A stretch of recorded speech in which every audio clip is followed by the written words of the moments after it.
सोनपुर नाम का एक छोटा सा गांव था। गांव की मुख्य सड़क के किनारे एक छोटी सी मिठाई की दुकान थी। दुकान का नाम था रघु मिष्ठान भंडार। दुकान का मालिक रघु था। रघु मिठाइयाँ बनाने में बहुत माहिर था। उसके हाथों की बनाई गर्मा गर्म जलेबी, नरम लड्डू और स्वादिष्ट पेड़े पूरे गांव में मशहूर थे। दूर दूर से लोग उसकी मिठाइयाँ खरीदने आते थे। रघु मेहनती तो था, लेकिन उसकी एक बहुत बड़ी कमजोरी थी। वो बेहद लालची था। उसे हमेशा ज्यादा से ज्यादा पैसा कमाने की चिंता रहती थी। इसी लालच के कारण वो कई बार अपने ग्राहकों के साथ बेईमानी भी कर बैठता था। उसे हमेशा लगता था कि जितना पैसा उसके पास है, उससे 2 गुना पैसा उसके पास होना चाहिए। सुबह दुकान खोलते ही रघु सबसे पहले अपनी लोहे की छोटी सी पेटी खोलता और उसमें रखे पैसों को गिनता। 1, 2, 3, 4। पैसे गिनते गिनते उसके चेहरे पर मुस्कान आ जाती। तभी उसकी पत्नी गौरी दुकान पर आती और कहती, रघु, सुबह सुबह फिर पैसे गिनने बैठ गए। रघु पेटी बंद करते हुए बोला, पैसे गिनने में क्या बुराई है? पैसा ही तो इंसान की ताकत है। गौरी मुस्कुराकर बोली, पैसा जरूरी है, लेकिन ईमानदारी उससे भी ज्यादा जरूरी है। रघु हंसते हुए बोला, तुम इन बातों को नहीं समझती गौरी। आज के समय में जिसके पास ज्यादा पैसा है वही बड़ा आदमी माना जाता है। गौरी चुप रही। वो जानती थी कि रघु को समझाना आसान नहीं था। लालच ने उसके सोचने का तरीका बदल दिया था और वो केवल पैसों को ही अपनी सफलता समझता था। कुछ दिनों बाद गांव में एक बड़ा मेला लगने वाला था। मेले की खबर सुनकर रघु बहुत खुश हुआ, क्योंकि दूर दूर से लोग वहां खरीदारी करने आने वाले थे। रघु ने मन ही मन सोचा, ये मेरे लिए कमाई का शानदार मौका है। अगर इस बार मैंने खूब सामान बेचा तो इतना पैसा मिलेगा कि मेरी पेटी भी पूरी तरह भर जाएगी। ये सोचकर रघु के चेहरे पर लालच भरी मुस्कान आ गई। रघु ने मेले के लिए मिठाई बनाने की तैयारी शुरू कर दी। उसने एक कागज पर जरूरी सामान की सूची बनाई। उसमें चीनी, घी, दूध, खोया, बेसन और सूखे मेवे लिखे। सूची लेकर वो बाजार की ओर निकल पड़ा। बाजार में कई दुकानों पर मिठाई बनाने का सामान सजा हुआ था। रघु एक दुकान पर रुका और खोया देखने लगा। दुकानदार ने कहा, रघु, ये बहुत बढ़िया खोया है। थोड़ा महंगा है, लेकिन इससे मिठाई बहुत स्वादिष्ट बनेगी। रघु ने खोया हाथ में लेकर देखा। वो सचमुच अच्छी गुणवत्ता का था। तभी उसकी नजर पास रखे सस्ते खोए पर पड़ी। वो देखने में थोड़ा खराब था, लेकिन उसकी कीमत अच्छे खोए से लगभग आधी थी। रघु के मन में तुरंत लालच जाग उठा। उसने सोचा, अगर मैं सस्ता सामान खरीदूंगा तो मिठाई बनाने में खर्च कम होगा, लेकिन मेले में मिठाई में अच्छे सामान की कीमत पर ही बेचूंगा। इससे मेरा मुनाफा काफी बढ़ जाएगा। कुछ देर सोचने के बाद रघु ने अच्छा खोया छोड़ दिया और सस्ता खोया खरीद लिया। उसने बाकी सामान भी कम कीमत वाला ही लिया। सामान लेकर वो खुशी खुशी घर लौट आया। उसे लग रहा था कि इस बार मेले से वो बहुत सारा पैसा कमाएगा। घर लौटकर रघु ने सारा सामान रसोई में रख दिया। गौरी ने सामान देखा तो उसकी नजर तुरंत सस्ते खोए पर पड़ी। वो चिंतित होकर बोली, रघु, तुम ये सस्ता खोया क्यों लाए हो? ये तो ठीक भी नहीं लग रहा। रघु ने बेफिक्र होकर कहा, मेले में बहुत सारी मिठाई बिकेगी। अगर अच्छा सामान इस्तेमाल किया तो मिठाई बनाने में खर्च ज्यादा होगा और फायदा कम मिलेगा। मैंने सस्ता सामान लिया है, इससे मेरा मुनाफा बढ़ जाएगा। गौरी ने समझाते हुए कहा, लेकिन खराब सामान से बनी मिठाई की गुणवत्ता भी खराब हो जाएगी। अगर किसी को कुछ हो गया या लोगों को मिठाई पसंद नहीं आई तो हमारी बदनामी होगी। रघु ने उसकी बात बीच में ही काट दी। वो हंसते हुए बोला, अरे तुम बेकार की चिंता करती हो। लोगों को क्या पता चलेगा कि मिठाई किस सामान से बनी है? मिठाई तो मिठाई होती है। पास ही बैठा उनका छोटा बेटा मुन्ना चुपचाप सब सुन रहा था। उसने मासूमियत से कहा, बाबा, अगर मिठाई अच्छी नहीं होगी तो लोग दोबारा क्यों खरीदेंगे? रघु हंसकर बोला, तुम अभी बहुत छोटे हो, व्यापार की बातें बड़े लोगों पर छोड़ दो। गौरी चुप हो गई, लेकिन उसके मन में रघु की बातों को लेकर चिंता बढ़ गई। अगली सुबह पूरा सोनपुर गांव मेले की तैयारियों में व्यस्त था। गांव की गलियां रंग बिरंगी सजावट से चमक रही थीं और हर तरफ उत्साह का माहौल था। रघु भी सुबह सुबह अपनी दुकान खोलकर उसे सजाने में लग गया। उसने दुकान के चारों तरफ रंगीन कागज और चमकीली झालरें लगाईं। फिर उसने बड़े बड़े लड्डू, गर्मा गर्म जलेबी और नरम पेड़े साफ सुथरे तरीके से सामने सजा दिए। मिठाइयों को देखकर आने जाने वाले लोग उसकी दुकान की ओर आकर्षित होने लगे। कुछ ही देर में दुकान पर ग्राहकों की भीड़ लग गई। एक आदमी बोला, रघु भाई, 1 किलो जलेबी देना। मुझे आधा किलो लड्डू चाहिए। मेरे लिए पेड़े अच्छे से पैक कर दो। रघु लगातार मिठाइयां बेचता रहा। हर बिक्री के साथ उसकी जेब में पैसे बढ़ते जा रहे थे। वो मन ही मन बहुत खुश था। सभी सारी मिठाइयां बिक चुकी थीं। दुकान बंद करने के बाद वो जल्दी से घर पहुंचा और अपनी पैसों की पेटी खोलकर बैठ गया। पेटी में रखे नोट और सिक्के देखकर उसकी आंखें चमक उठीं। वो खुश होकर बोला, इतने सारे पैसे! आज तो मैंने खूब कमाई कर ली। गौरी ने पूछा, मिठाइयां कैसी बिकी? रघु हंसते हुए बोला, सारी मिठाइयां बिक गईं, एक भी मिठाई नहीं बची। गौरी चुप रही। उसे खराब खोए की चिंता थी। सुबह दुकान खुलते ही एक आदमी गुस्से में रघु के पास आया और बोला, रघु, कल मैंने तुम्हारी मिठाई खरीदी थी, लेकिन उसका स्वाद बिल्कुल खराब था। रघु ने पूछा, क्या हुआ? मिठाई में क्या खराबी थी? आदमी कुछ कहता, उससे पहले उसके पीछे 2 और लोग आ गए।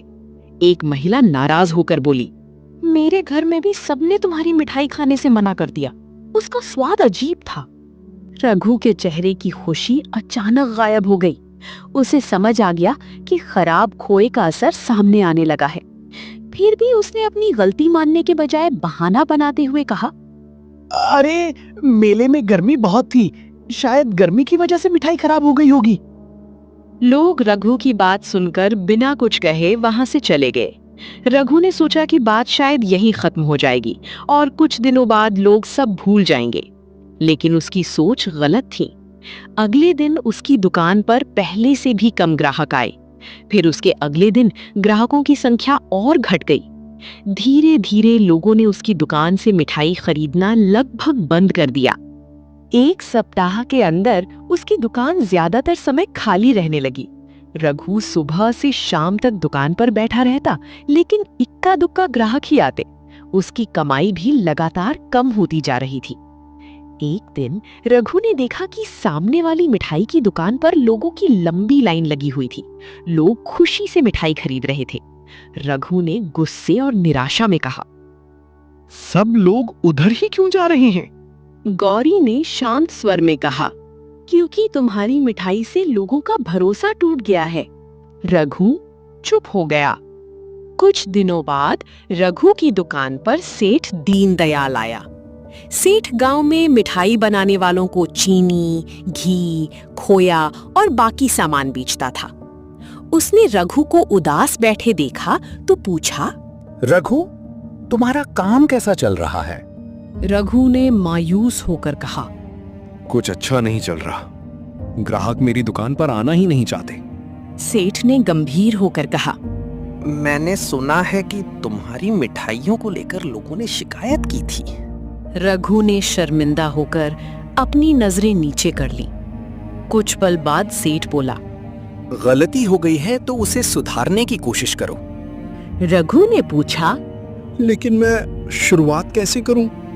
सेठ ने समझाते हुए कहा, अब हमेशा अच्छा सामान खरीदो, लोगों को साफ सुथरी और स्वादिष्ट मिठाई दो।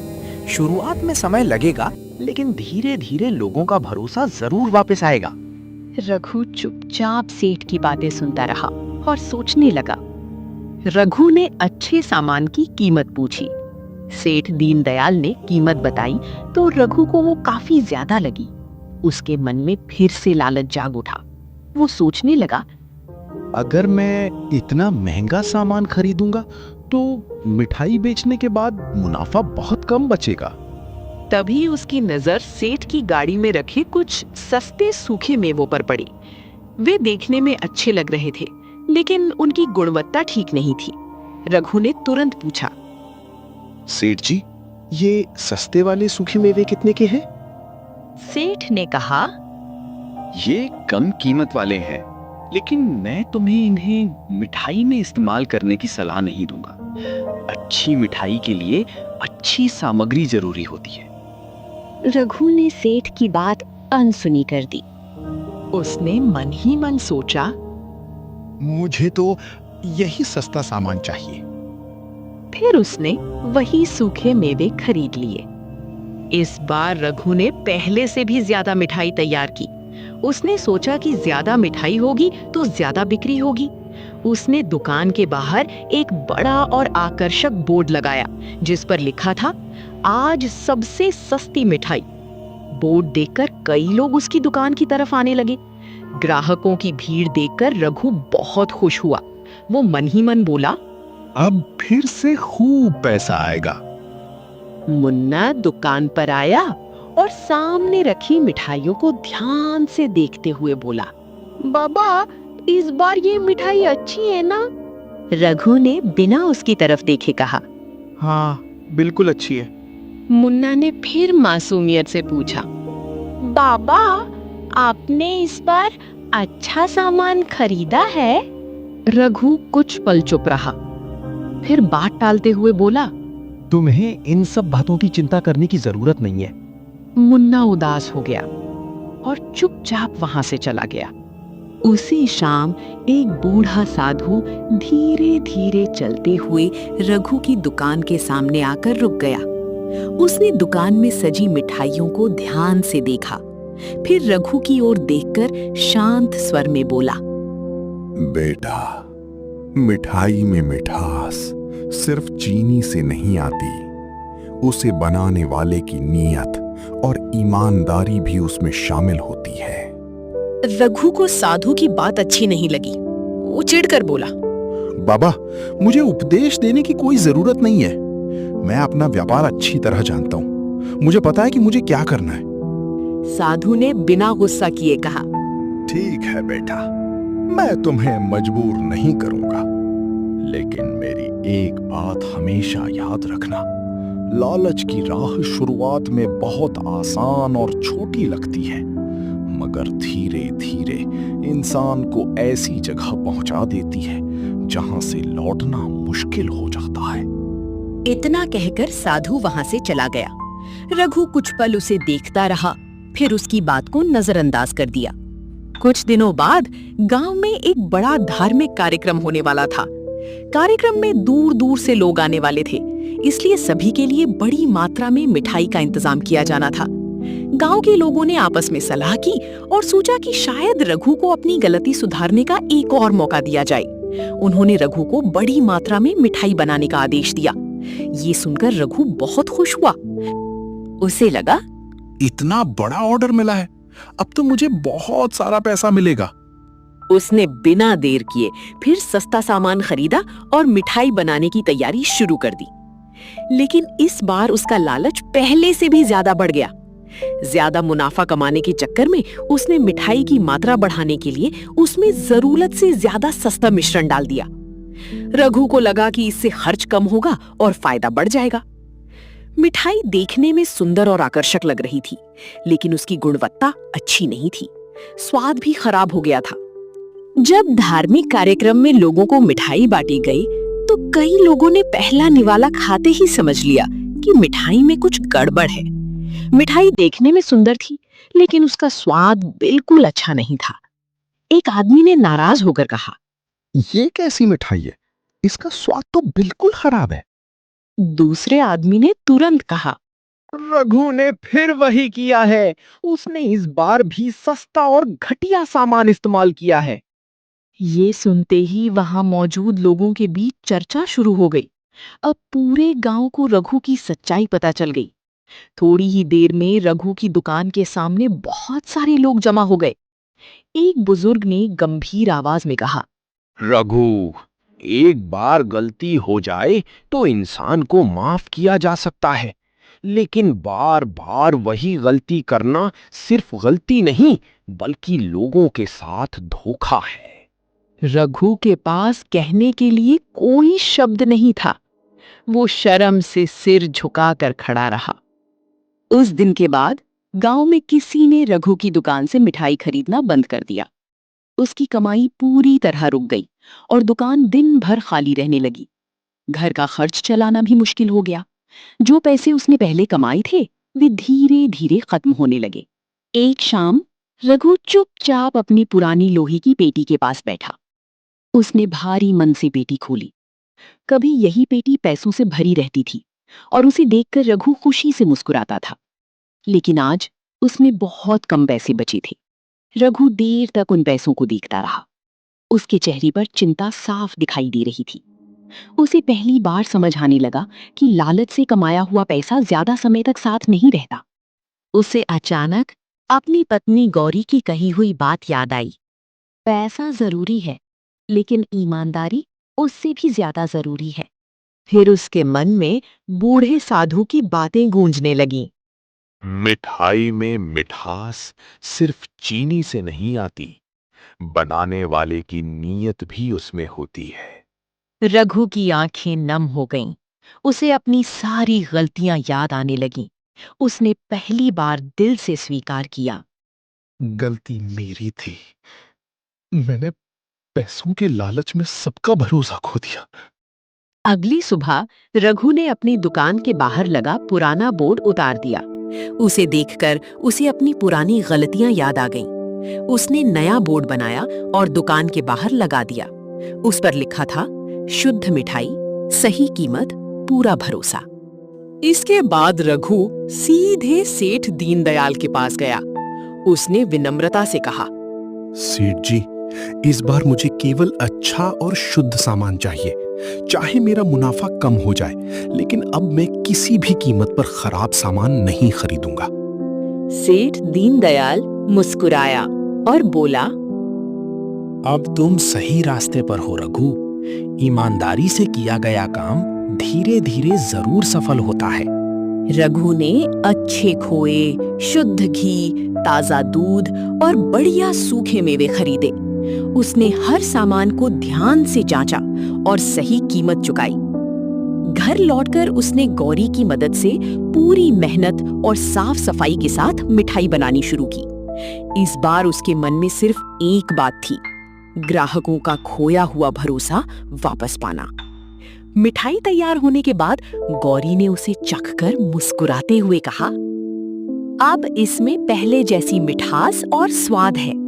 मुन्ना ने भी खाया और खुशी से बोला, बाबा, अब आपकी मिठाई सच में बहुत अच्छी है। ये सुनकर रघु की आंखों में खुशी आ गई।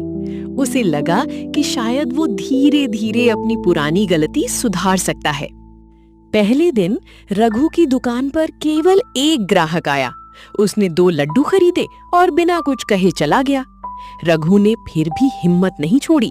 अगले दिन 2 ग्राहक आए, उसके बाद 5 ग्राहक आए और फिर धीरे धीरे 10 लोग मिठाई खरीदने लगे। रघु हर ग्राहक को अच्छी मिठाई देता और सामान की गुणवत्ता का पूरा ध्यान रखता।